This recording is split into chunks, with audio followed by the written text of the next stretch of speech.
Praise the lord. ఈరోజు వాక్యము June నెల 5వ తారీఖు 2025. యోహాను సువార్త 15వ అధ్యాయము 4-5 వచనాలు. నాయందు నిలిచియుండుడి, మీ యందు నేనును నిలిచియుందును. తీగె ద్రాక్షవల్లిలో నిలిచియుంటేనే గాని తనంతట తానే ఎలాగు ఫలింపదో, అలాగే నాయందు నిలిచియుంటేనే కానీ మీరును ఫలింపరు. ద్రాక్షవల్లిని నేను, తీగెలు మీరు.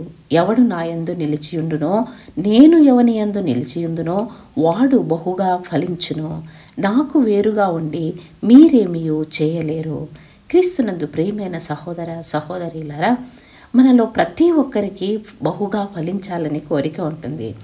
ఫలించకూడదు అని ఈ ప్రపంచంలో ఏ మనుషుడు కూడా ఎవరు కూడా అనుకోరు. ఎందుకంటే మనందరికీ బాగా ఉండాలనే ఆశ ఉంటుంది.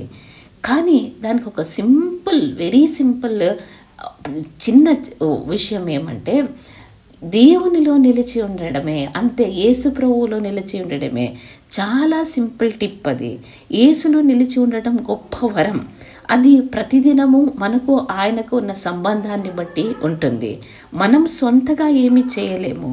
ఒక్కోసారి మన డబ్బు, అర్హతలు, అందం, ఉద్యోగాలు, పదవులు, తెలివితేటలు, రాజకీయ నాయకుల పలుకుబడి మరి ఏవి కూడా ఏమాత్రం పనికిరావని మరియు మనల్ని రక్షించలేవని ఆయా సందర్భాల వలన మనం గమనించవచ్చు.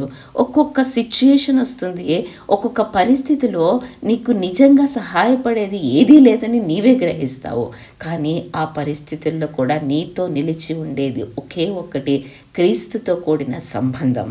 యేసయ్యలో మాత్రమే ఉండడం వల్ల మనం సురక్షితంగా ఉంటాము మరియు ఫలవంతంగా ఉంటాము.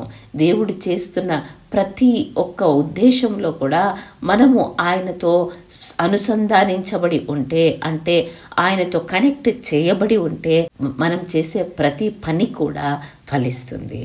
ప్రార్థిద్దామా? ప్రియమైన తండ్రి, యేసు ప్రభువుతో మేము అంటుకట్టబడి ఉండడానికి సహాయం చేయండి. ఆయనలో ఉండి మేము బహుగా ఫలించడానికి సహాయం చేయండి. మేము బహుగా ఫలించడం వల్ల మీరే మహిమపరచబడతారు కనుక మమ్మల్ని బహుగా ఫలింపచేసి మీ నామ ఘనత కొరకు ఉపయోగించుకోమని యేసు ప్రభు నామములో ప్రార్థించి పొంది ఉన్నామని నమ్ముచున్నాము తండ్రి. Amen, amen, amen. యేసుతో అనుసంధానించబడి ఫలవంతంగా మరియు ఆరోగ్యంగా ఉండండి. దేవుడు మిమ్మల్ని దీవించునుగాక.